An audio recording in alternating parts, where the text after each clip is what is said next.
rail car is loaded, the paperwork is complete, and the facility is ready to move it out. But before that rail car leaves your property, there is a question worth asking. Are you certain it is safe to go? Because once that rail car enters a greater rail system, it may travel past homes, schools, churches, businesses, and entire communities. A missed track defect, an improperly secured car, an overlooked mechanical concern, or a gap in employee training can create consequences that extend far beyond the facility. So what is a grain operation responsible for inspecting? What does effective track protection really look like? And how can a facility know that its people, track, and rail cars are truly ready for movement? Today we are taking a closer look at rail safety in an industrial grain setting and the responsibilities that come with sending a rail car beyond your facility. Let's get started.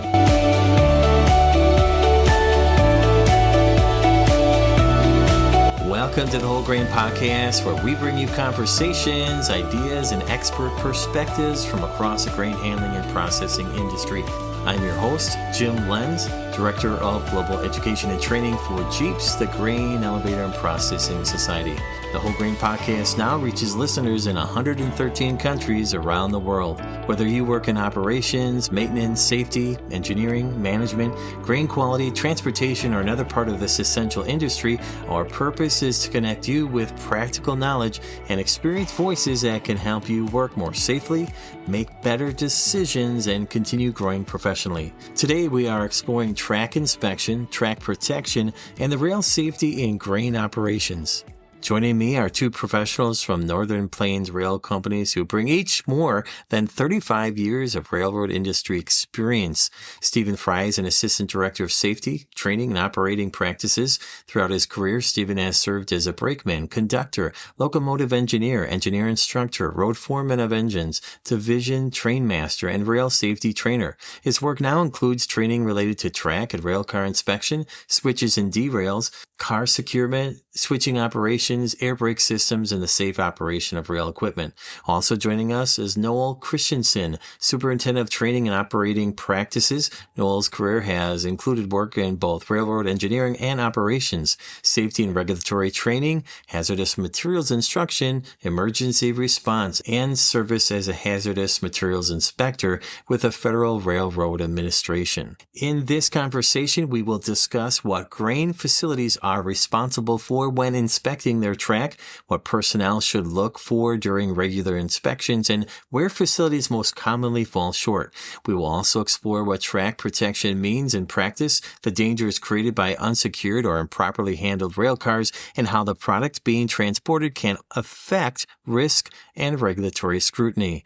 Stephen and Noel will help us better understand the importance of railroad laws, operating practices, employee training, railcar inspection, and knowing when a car should or should not be allowed to leave a facility. And before we finish, we will ask them to share the warning signs they notice when visiting an operation, the practices that distinguish strong rail safety programs, and the most important actions grain facilities should start, stop, and continue doing. Those themes closely follow the practical progression of today's interview, from inspection and track protection, regulatory awareness, and real-world takeaways.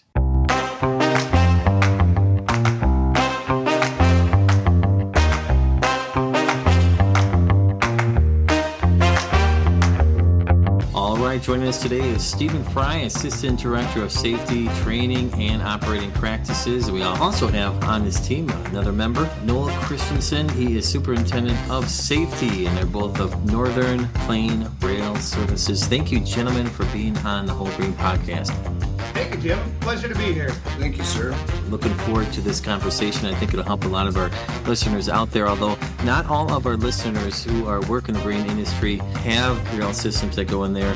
Fundamentally, rail is such a critical part of the grain industry, and many people are involved with that in one aspect, directly or indirectly. But if you look at Canadian rail systems, how much of that grain is efficiently moved through rail. Rail is a very efficient system, and in the United States, of course, we have a lot of rail lines and systems to help transport that, along with other means of transportation systems. And we got the oceans, we got the ports, we got smaller facilities, we got regional facilities. Rail is important. Safety in rail, of course, is important. We care so so much about that. So, hey, to get us started, gentlemen, if you don't mind, tell us a little bit about your role with the organization and how they plays within the greater industry in grain and outside of grain movement, and then also about your organization. Absolutely. I'll start here, Jim. Thank you very much. So started my career 36 years ago, been in this rail industry for 36 years, spent 26 of that at Canadian Pacific. And then 10 years ago, I joined Northern Plains. Northern Plains is a unique in the sense that it's a two-sided coin. On one side, they are a railroad, just like BNSF or CP, however, not as big. On the other side, we're contractors. And so we offer services that railroads typically don't offer industry people. And so track, locomotive, training, hazardous material, we offer all that. So where we fit in under this is we started doing rail safety training for Northern Plains about 10 years ago. And really, honestly, there was a need for it because in my industry, the railroad industry, class ones, CP, BNSF, Union Pacific, they average 13 fatalities a year. And an OSHA industry averages 15 fatalities a day. And so we saw a need for that as far as working around railroad equipment. That's what we do. And our training is FRA approved because not only do we teach customers, agricultural or other, but we also teach other railroads. And so the training that we provide is the same training that railroad conductors, engineers, or people that work on the track, which we call maintenance away, same training that they get. So it benefits the customer in that regard. Very nice. Thanks for sharing. Noel? Jim, thanks for having us.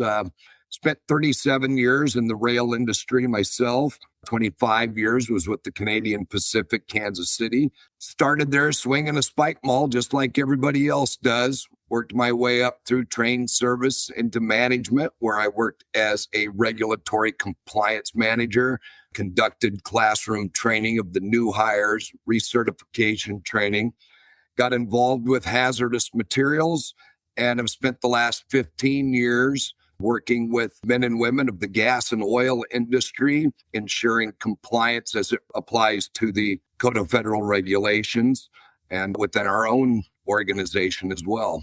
That's fantastic. Big dedication from both of you in the rail industry and, of course, safety and education within that. And that's neat that your organization found that there was a need for this. So not only do you service your own organization, of course, you service so much. And just kind of curious what is your geographic range so far in terms of education and safety training? I'll be honest, the majority of our customers is Midwest, agricultural stuff like that. But we've been finding the past probably 7 years, a lot of been going on the West Coast a lot. We do go all over the United States. We have customers out in Washington, California, Texas, but right here where Northern Plains has made a home in North Dakota, because, we do a lot of track services and locomotive leasing and stuff like that. So we kind of have a reach into the industry in that regard. If we lease a locomotive to somebody or repair the track, then we can come do the training.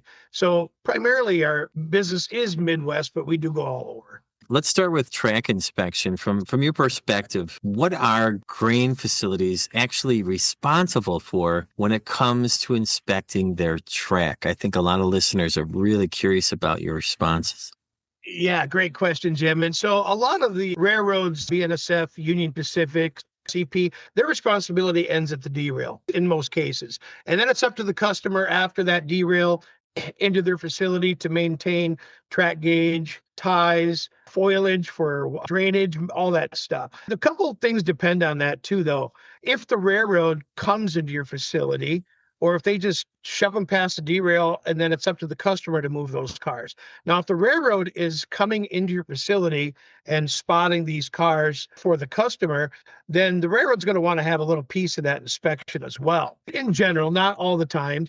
If the railroad is coming into a facility, they want that inspected at least minimally every 30 days to make sure. Now, it doesn't have to be professionally done by like a company by myself or anything like that, but they have to have knowledge of what they're looking for.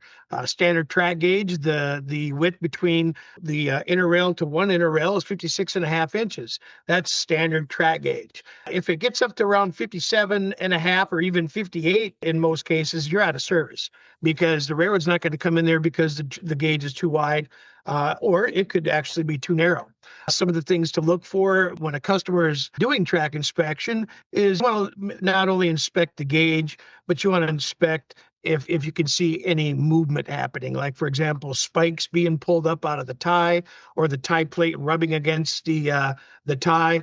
That's going to indicate movement. And the key to that, Jim, is this. You're going to have two different measurements. You're going to have a static measurement. You're just going to put your tape measure in the middle of that rail. And if it says 56.5 inches, you think you're good. But if that tie plate has been scratching into that tie and it's an inch scratch, that has to be added to your measurement, because now you got two different measurements, one under load and one that's not under load. And the railroad's going to take the one that's under load. So if your regular measurement is 56.5 inches and you add that scratch to it, now you're at 57.5. And in some cases, the railroad might say, well, that's out of service. And so those are the things. Now, when you think of a rail yard, all your movement is going to be in switches. That's number one. Curves, number two. Straight track pretty much lasts a long time. Couple things that happen to that, though. If you got a lot of corn or a lot of wheat that is just lying on the track, that's going to start eating at those ties, and they're not going to be as effective as you want them to be holding that gauge. Well, that's fantastic. Anything you want to add to that, Noel? Steve kind of nailed that down pretty good. Facility, dependent upon what the commodity is, they would want to take interest into their track inspections. Like Steve said, every 30 days with a report. Doesn't have to be a documented report from a third party or anything of such. But, when you think of the repairs versus loss of productivity due to a derailment, the repairs might be a lot shorter than that possibility of derailment. But Steve covered that great. Great. And Jim, if I could, I just want to add one thing to track inspection is a lot of my customers are like, oh, how often should I do it? And I always say, minimum 30 days, get somebody out there just to take a look. But there's some factors that happen that you may want to do it more often. Heat and cold. Now, I live in Wisconsin. We've had a hot month, right? And it's been well into the 90s. Now, if it's 85 degrees Fahrenheit or above, the railroad has to inspect their main line daily. And so if you get a week-long heat wave of 90-degree weather, which we have, that rail's expanding. And then you get what's called a track buckle or a thermal misalignment, is what the railroad likes to call it, is where it's going to heat, it's going to expand. And in some cases, like in curves or other, it can kick out. Or if you have a hard rain the night before and all of a sudden it softens up that ballast, and now that those ties and that track kind of go down a little bit, it could start to buckle. Cold affects it too. So if it's really cold out, if it's 10 degrees Fahrenheit or below, then we have to get out there daily and inspect that main line, because then it shrinks and it contracts and you can have what's called a broken rail. There is no magic dust to take out of my pocket to make this go away. It's physics, right? Mm-hmm. And it's going to happen in the heat and the cold. And so if you do have a hot spell like we have in the Midwest recently, or anywhere in this country, you might want to get out there every other day and take a look, because this can happen before a train comes, after a train, or even under a train. So that's important. I'm glad you brought that up. I am also in Wisconsin. I'm out of the Green Bay, Wisconsin area, northeastern Wisconsin, near the Bay of Green Bay, and a lot of rail systems here. But sidewalks, we have expansion joints. Driveways, we have expansion joints. Bridges are expansion joints. I was traveling on the highway, and just moments before, the emergency personnel were on the highway because like you said, during this time of the summer, we spent a lot of days in the 90s, and there's no room for the materials to make up the roads to expand, and it's buckled. And Thank goodness, because man, some of those tires could fly off or do a lot of damage to people and things. The rail doesn't hide to that. There's still thermal expansion. Nothing you can do about that. So you really just want to repeat, you said when we have those extreme temperatures, low or high, you said try and inspect those daily. Is that correct? If possible, yeah. And I understand that's not always possible, but we should be getting somebody out there, right? If you have a hot spell or a cold spell, you really should be getting out there. Yeah. And just doing some measurements. Now, for example, if it's straight track, I'd probably lay a tape measure down, every 50 feet or so, Curves, you're going to want to maybe do every 5 to 10 feet. Switches, that's where all that movement is, right? You want to make sure that you get in there and just start inspecting those rods, make sure they're not rubbing up against the ties, just because that steel in there is going to expand. And if that switch does need a little lubrication, we use a graphite-based lubricant to lubricate our switches. You don't want to use grease or motor oil. I get it. That's immediate but it's also short-lived, right? And it's also grease is going to collect anything floating around in the air, like corn silk or anything like that. It's just going to start to gum up. So a graphite-based lubricant is best. And whoever, the customers listening out there, they probably have some track maintenance. You don't have to wait for those people. Have them leave a can of graphite-based lubricant, and you can apply it yourself anytime you get a tough switch. One other thing I do want to talk to our customers about is, because we're talking about track expansion, you go out there at 7 o'clock in the morning, you operate a switch when it's 50 degrees, and now you come back at 4 o'clock in the afternoon when it's 87, that switch is going to operate differently because it's been sitting in the sun all day. You got to be careful how you operate that switch. And those are some things that we teach in our training, Jim, is how to safely operate those switches. Treat it like a gun, like it's going to go off. So you gotta make sure once that switch expands, that switch handle could fly up. From what you've seen in the field, where do facilities most commonly fall short when it comes to track inspection? Well, they think it's going to last forever, and there are a lot of great facilities out there, new and improved facilities that have larger rail. Now, speaking of rail, when you do your track inspection, something to identify is what size rail do you have. Now, the middle of the rail, so to speak, is called the web. On the web of the rail, on the gauge and the field side, you're going to see some numbers. Now, you're going to see probably 110 or 115 or 136. What those numbers indicate is that's how many pounds that is every 3 feet. So if you have a 115-pound rail, that's 115 pounds every 3 feet. And that's something that they can identify. So if they have to call somebody and say, hey, we got a defect, they're going to say, what size rail do you have? That's how they find it. But one thing that I see that they forget about is to go out and do those track inspections, go out and see if there's any movement, anything taking place in those curves. Any of the customers listening are going to do track improvement. Something to think about in the curves is, instead of making it a timber tie, a tie made out of wood, depending on your product, if you want to go every third or fourth tie concrete or steel, then you wouldn't have to worry about it so much down the road, because that's going to hold the gauge better. Interesting. Oh, neat. If someone listening today is responsible for track inspection at their facility, what are 2 or 3 things they should immediately double check after hearing this conversation? Well, one thing on the railroad is that we always have to use the same tape measure. So if you walk out the door with a Stanley tape measure, you always have to walk out the door with a Stanley tape measure. Same reason why Wranglers and Carhartts fit differently. I don't know why. I don't know what it is, but we always want to use the same tape measure.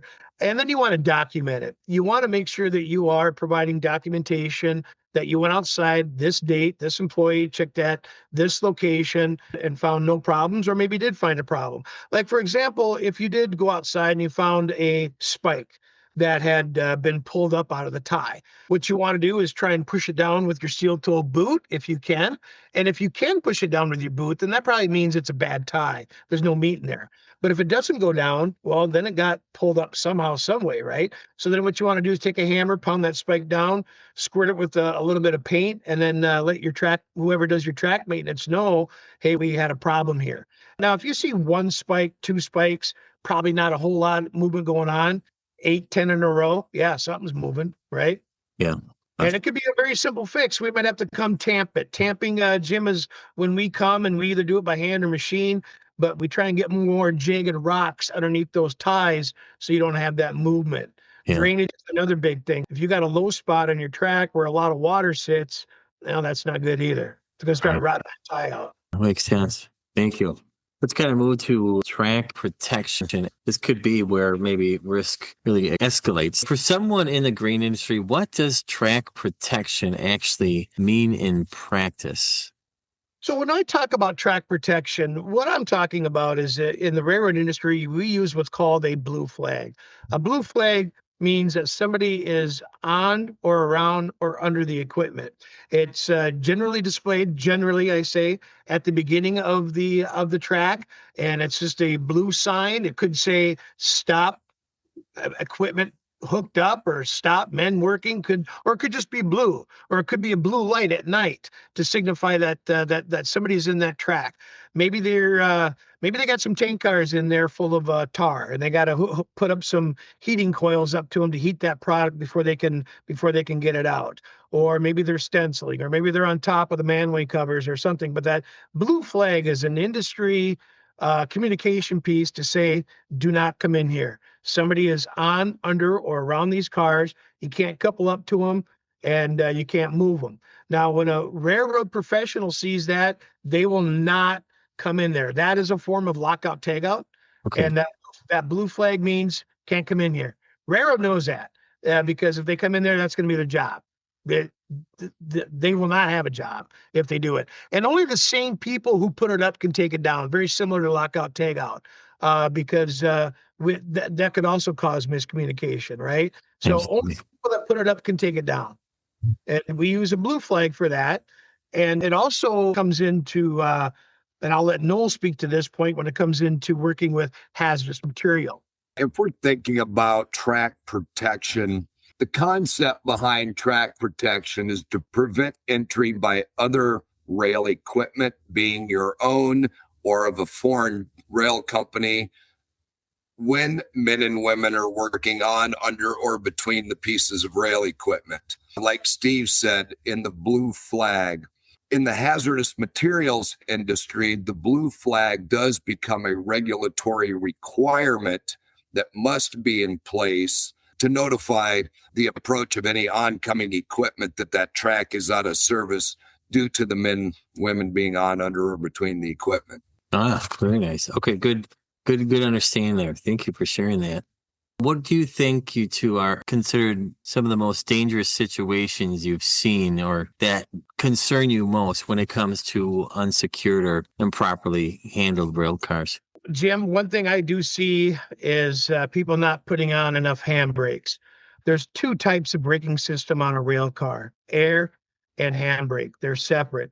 Now, the air is also temporary. So when the train crew or the industrial crew, whoever, once they cut away from these rail cars, they put them in emergency. They hear the sound coming out of the brake pipe hose, and the piston comes out of the brake cylinder, and that car is then an emergency. However, that's temporary, and it's meant to be. The angle cock is left open. It should be. Better not be bottling the air, but the angle cock should be left open. That air eventually will bleed out. Our only way of knowing that we've done our due diligence is to apply a proper number of handbrake. You got to put those handbrakes on to make sure that they are not going to go anywhere, especially on if the customer has a track grade, where if they're going to have a slight hill, or so to speak, a track grade at their facility, you want to make sure that that you put enough handbrakes on there. One thing that I have seen is, and I continue to see it, is people not putting enough on. Now, the railroad actually used to have a formula, 10% plus 2. So if you had a 100-car train, you'd get 12 handbrakes. But that eventually failed us, where the 12 handbrakes wasn't enough. And so now we have to do what's called sufficient amount. If you put 4 handbrakes on 10 loaded rail cars, and we actually on the railroad have to do what's called a push-pull test, where we release the air and we cause or allow slack to adjust. And if that happens and they stop, that's a good test. But if they don't stop, then we know we need more handbrakes. And so that's kind of how we do that push-pull test. Again, like I said, that formula failed us at one point in time. So now we just have to make sure we're putting on enough handbrakes. I'd rather see a person walk back and apply 2-3 more handbrakes than watch them roll away. Because once they roll away, it's too late. As Steve always says, it's pretty easy to get the rail cars moving. The trick is to get them to stop. And one of the most dangerous things that I see is not enough handbrakes being applied. The cars then eventually roll away. And if they roll away into a location where people are working, that changes the dynamics quite a bit, of rather than it just rolling in and bumping into some other cars. Yeah, that's very serious at that point. You also bring up the point in that question about improperly handled rail cars. One of the things that facilities need to understand is when they leave rail cars for a pickup or they're leaving rail cars in a yard track type facility, to not leave the cars past a clearance point to where they are fouling or in the way of the next switch. So if somebody were to pass by, they're actually too close to the switch. And we have side swipes in those locations. And even though the cars were tied down with the handbrakes, they were not pushed into the track far enough to clear adjacent movements. Interesting. I mean, one or both of you just mentioned earlier something really interesting, that the type of product being shipped can actually influence the level of scrutiny and even draw attention from regulators like the FRA. Can you explain how product type changes the risk profile and what facilities need to be aware of?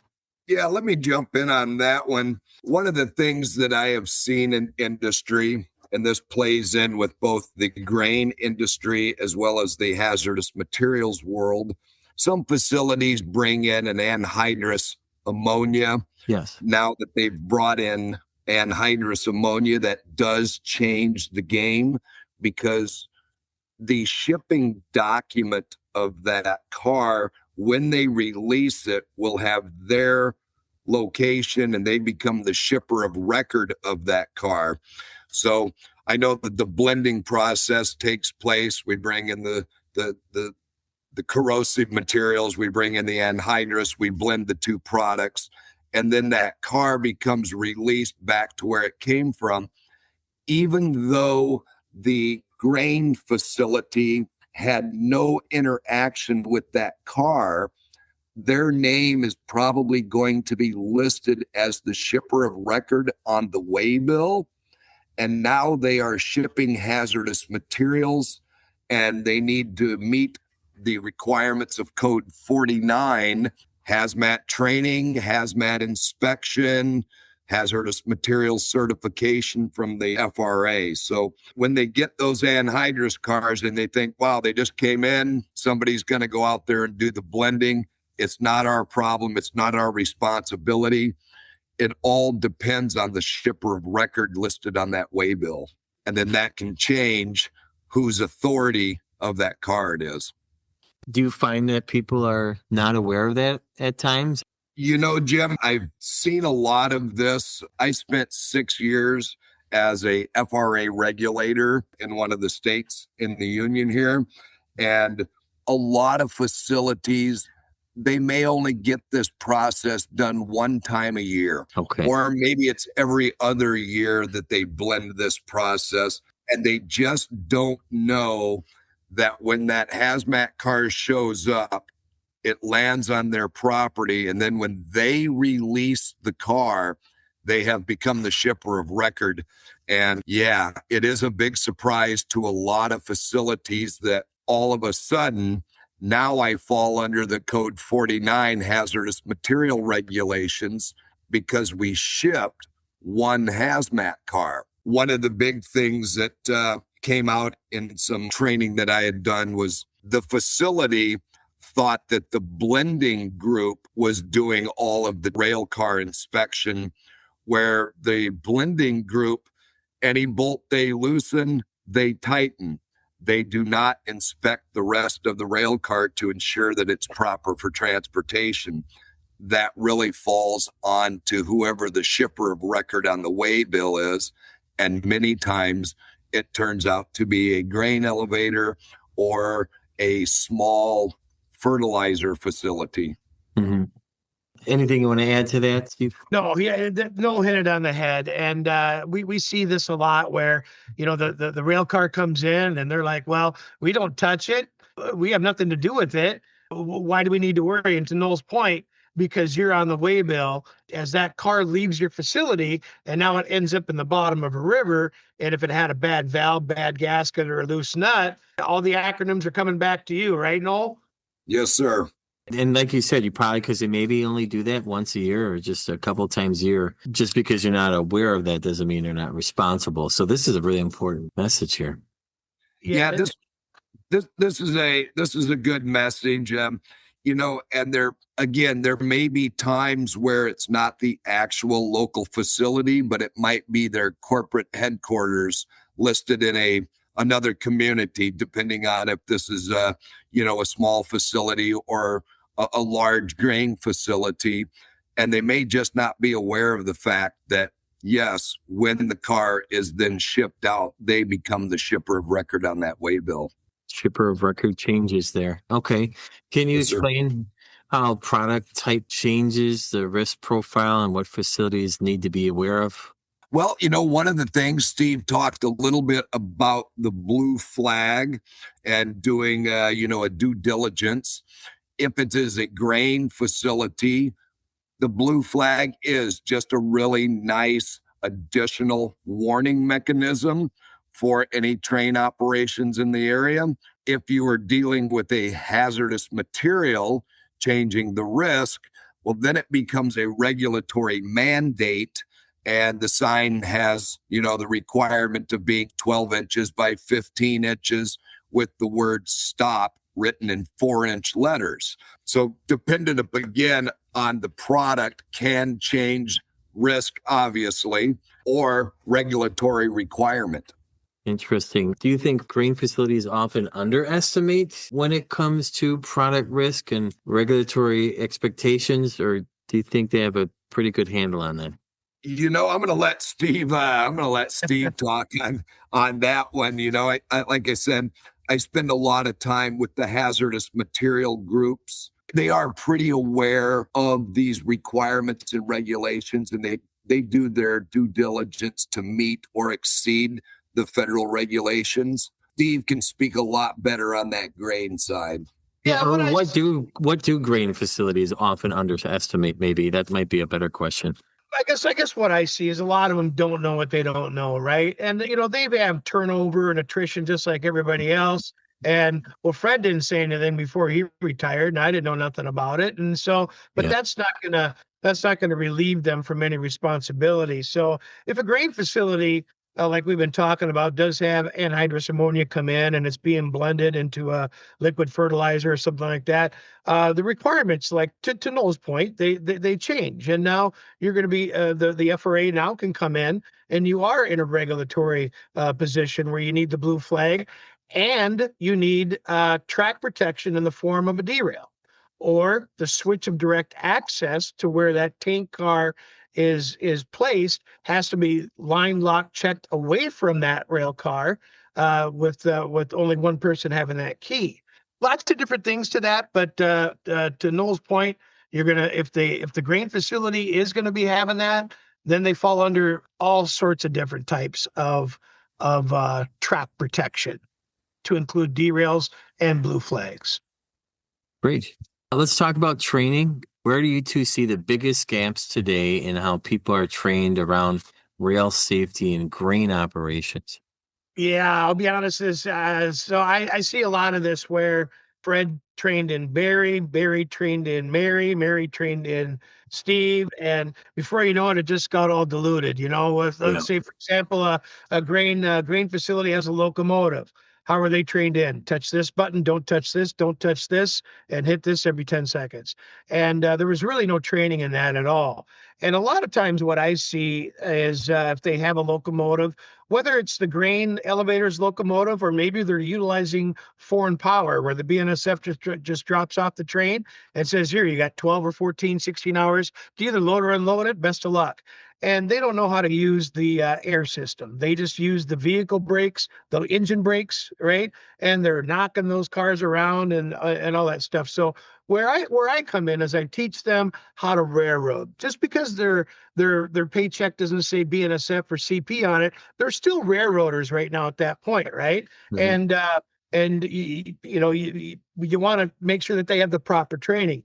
And we train whether they have a locomotive, a trackmobile, a shuttle wagon, doesn't matter. Even a lot of facilities use a front end loader with a knuckle attachment. I see that a lot, but my only concern with that is there's the air system's not hooked up when they move the cars with that, because the air system, when it is hooked up and it is pressurized, if a knuckle happens to break between two rail cars, then the air system is going to dump and it's going to stop all movement.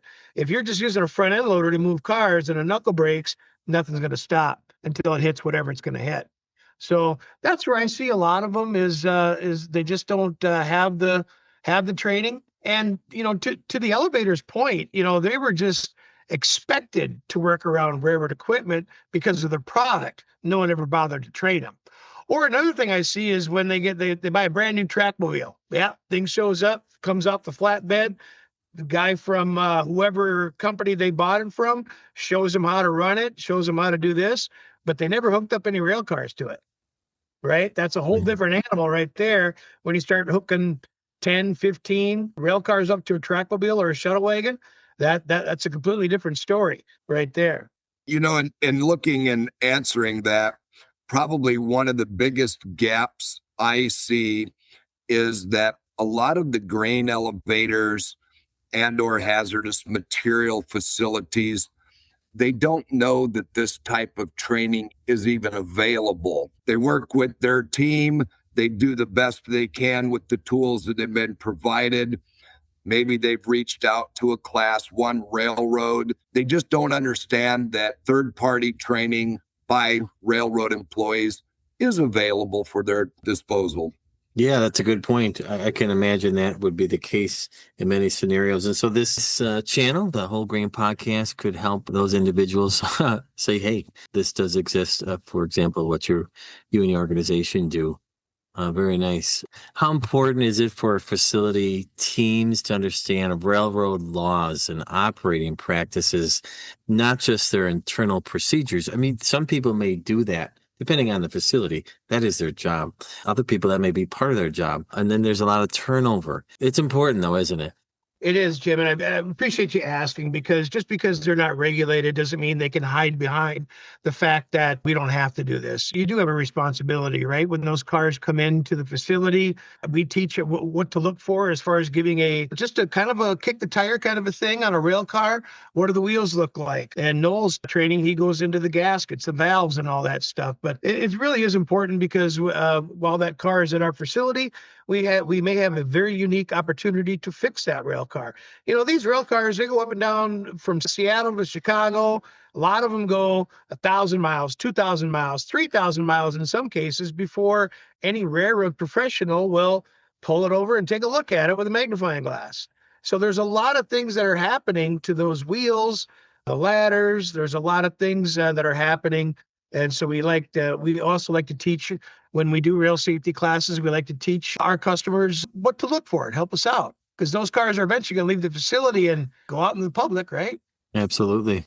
If a facility wants to improve their training starting tomorrow, what would you recommend as a first step? Can I take that one first off, Steve? Please do, buddy. Okay. Well, in regards to that, Jim, I think the first step is going to be identify the expectation of the employees. What do we want them to be able to accomplish during the day? And I would also recommend having a standard operating procedure in place. So if an employee is unsure of what they needed to be doing, that facility would at least have their own expectations printed. I would also then say that to reach out to somebody that can be of a consultant style or give direct training to the groups. Layered approach sounds like it makes sense for sure. And Steve, I know you had some things or have a thing or two you probably want to say on that. One thing I do want to add to that is a lot of times when I come up to a facility, they really don't know what the policy, procedure, or rule is. Some facilities, they do ride the side of the rail car when they're doing a long shove into a track.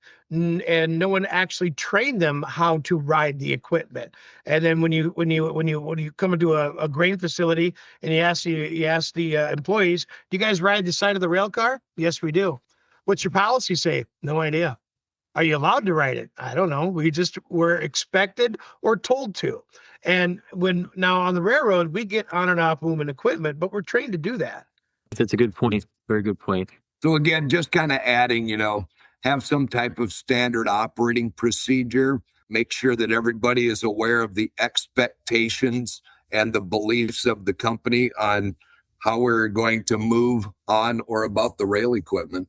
And every facility out there should have a stop work procedure. If they feel it's unsafe or that they don't exactly understand what's being done or what to do, stop. Talk about it before you get into a place where you can't get out of. That's a good overview. Very good statement there. Thank you. All right. I want to slow down for a moment and come back to something I think you've said earlier, because I think it really captures the importance of this conversation. When a rail car leaves a facility and heads out onto the main line past schools, churches, and communities, what should facilities be asking themselves before they let it go? Yeah, and that's where we talk a little bit about that inspection, taking a look at the wheels and to Noel's point earlier about the gaskets and the valves, if that's a tank car. If it doesn't look right, it might not be right. Take a picture of it, send it to me, send it to somebody, the railroad that services you, anything, because a lot of people tend to shrug that off and say, well, it's the railroad's problem. Railroad's maybe not going to be looking at that for a while. We don't know, or it could get missed. The thing is when that car does leave the facility, just to your point, Jim, it's going to be going past schools, churches. It's going to be out in public, and before you know it, it's on Channel 5 with a helicopter hovering over it, and things are going boom. The short answer of that would be, did they do their due diligence and make proper inspections and offer a good rail car back into the network? Good reflection. When you walk into a facility, gentlemen, what are the warning signs that tell you something isn't quite right? Housekeeping, number one. I mean, are a bunch of stuff laying on the ground instead of put up on shelves, tools leaning against the wall, fire exits blocked. The biggest rut that anybody or any facility can get into is, why do you do things that way? Well, because we've always done it that way, and there's no growth in that statement. That's one of the warning signs that I see, is that they're just kind of going through the motions, kind of a thing. All right, train showed up. We got this to do, this to do, this to do. Complacency, right? All right, well, we do this all the time. We do this every day, and nobody takes a 5,000-foot view to see if we can be doing it better or safer. One of the things that I would say would be attitude towards safety. Are the employees wearing any type of positive protection, PPE? If they're not wearing their PPE, they're probably not following all the regulatory requirements either. So attitude towards safety would be my biggest thing that I would look at for a direct kind of understanding of a facility. Yeah, so when we actually do training, Jim, a lot of our training at the very beginning, the switches, the handbrakes, all that stuff is pretty easy, but you can teach skill, but you can't teach attitude, to Noel's point. And a lot of times what we try to do is have people try to see the failure in something, a task or procedure, before experiencing the failure. PPE is one of them, to Noel's point. Are we wearing glasses, steel toe boots? I see a lot of guys out there doing lids with tennis shoes on. Ooh, ouch. Great responses. Those are real world insights. So on the flip side, what do the best facilities do differently when it comes to track inspection and protection? I think the best facilities have the expectations of the men and women doing the task. They are wholly committed to safety. They've developed and built a safety culture that engages the people. It gives them the opportunity to find things that are incorrect or could lead to some other type of incident. And when those things are brought to senior management, action is taken. And the one thing I'd like to add to that, Jim, if I could, is they're committed. Now, let's just say, for example, they put so much dollars into their capital every year, and those dollars are going to include maintenance, training, locomotive maintenance, whatever. So they might put, let's just say, for argument's sake, $100,000 into capital every year. And this year, every fifth tie is going to get redone. or we're going to upgrade the track, whatever. They keep at it, because if you just ignore it, it's not going to get better by itself. It's not going to go away. And before you know it, you might be looking at a $3 million project, when had you just put a little money aside each year and did this, you wouldn't be in this situation.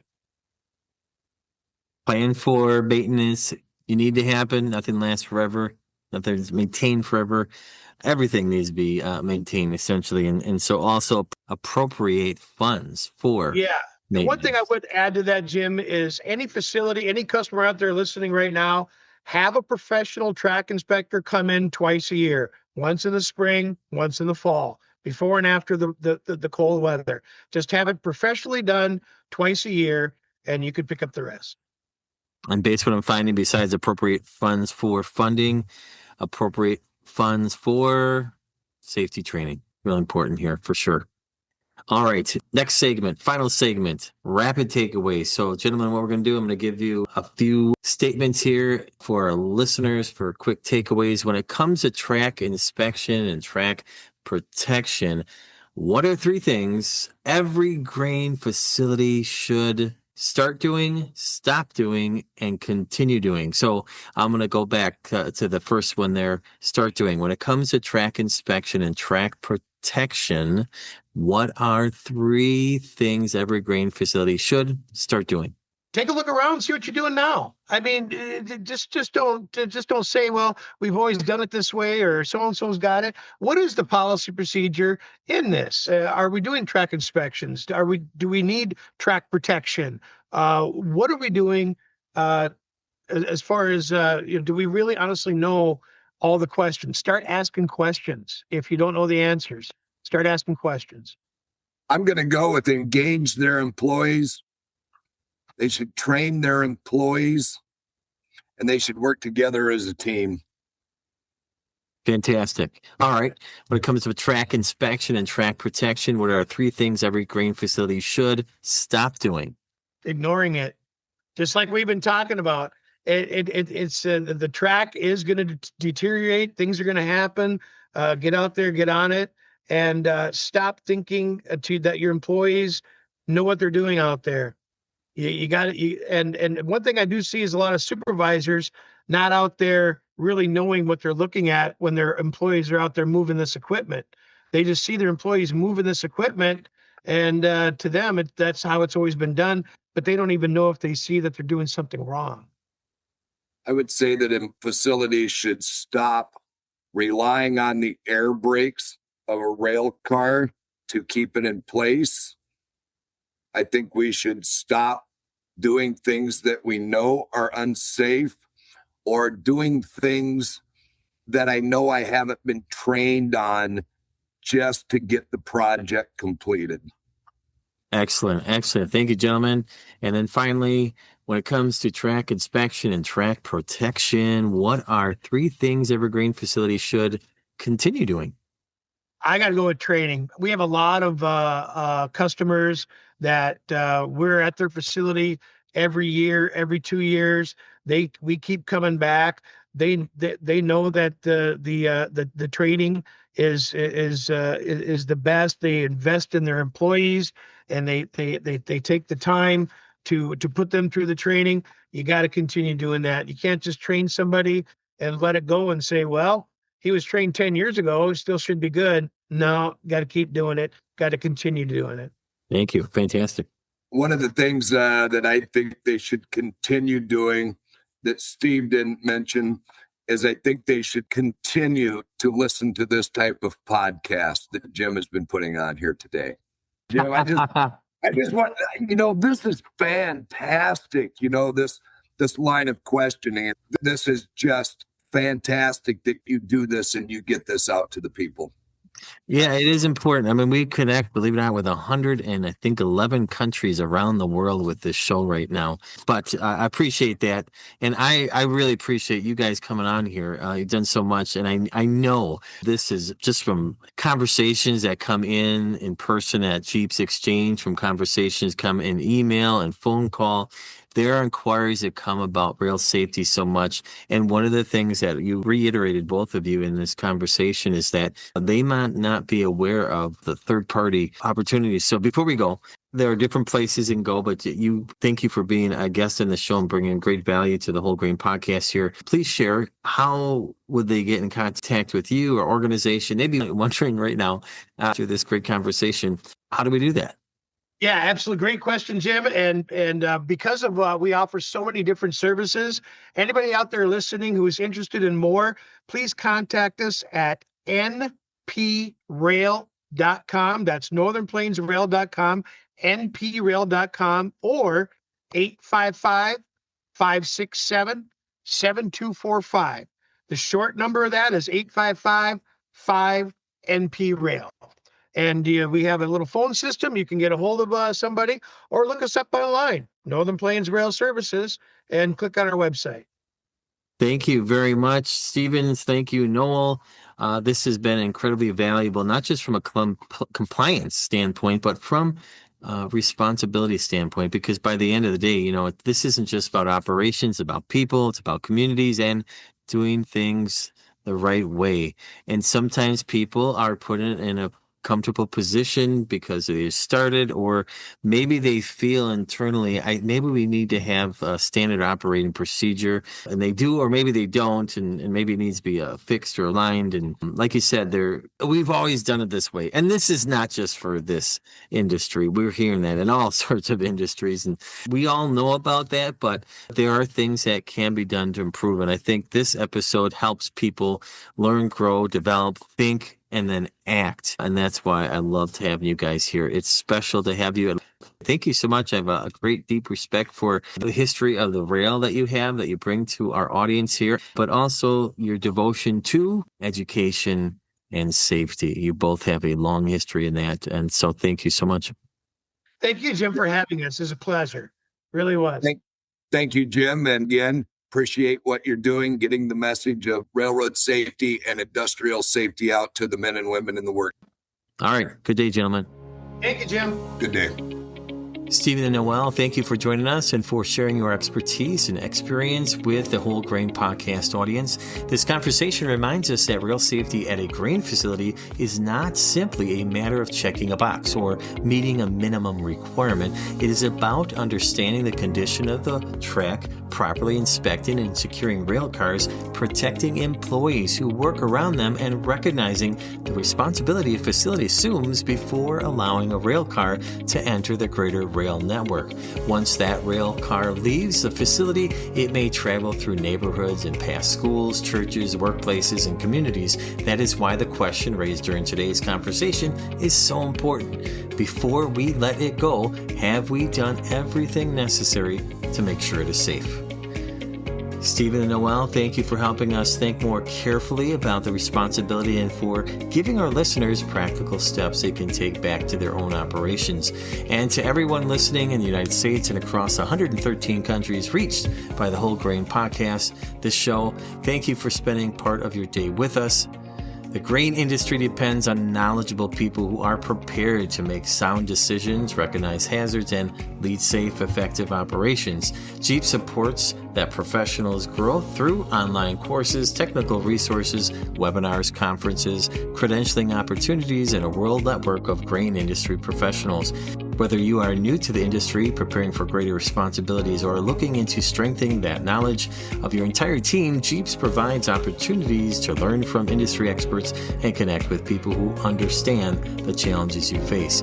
To learn more about GEAPS, the Grain Elevator and Processing Society, explore our educational offerings, or listen to additional episodes of the Whole Grain Podcast, visit GEAPS.com. That's GEAPS.com. You can also find the Whole Grain Podcast through your favorite podcast platform. Subscribe or follow the show so you don't miss future conversations. And consider sharing this episode with someone at your facility who is responsible for rail operations, safety, training, maintenance, or track inspection. For Stephen Fry, Noel Christensen, and everyone at GEAPS, I'm Jim Lenz. Until next time, stay safe, stay curious, and continue learning as we work together to feed, fuel, and clothe the world.